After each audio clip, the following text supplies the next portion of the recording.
Panginoon, lumalapit po ako sa inyo ngayong oras na ito, dala ang bigat ng pusong sugatan at pagod. Kayo po ang nakakakita ng mga luha na hindi nakikita ng iba at nakakaramdam ng sakit na hindi namin kayang sabihin. Lord, sa mga panahong hindi namin maintindihan ang mga nangyayari, turuan mo kaming magtiwala sa plano mo.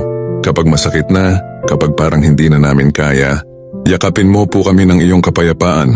Gabayan mo kami, Panginoon, na sa halip na magtanim ng galit, ay matutong magpatawad. Sa halip na mawala ng pag-asa, ay matutong umasa muli. At sa halip na tumingin sa sakit, ay tumingin sa pag-ibig mo. Tulungan mo kaming makita na may dahilan sa bawat luha at may bagong simula sa likod ng bawat pagtatapos. Bigyan mo kami ng lakas na bumangon at ng puso na marunong maghintay sa tamang panahon. Lord, salamat po dahil kahit kami ay nasasaktan, alam naming hindi mo kami pinapabayaan. Sa bawat hakbang namin, ikaw ang ilaw na gumagabay. Manatili ka sa aming puso at ipaalala mo lagi na sa iyo may kapayapaan, may pag-asa at may bagong simula.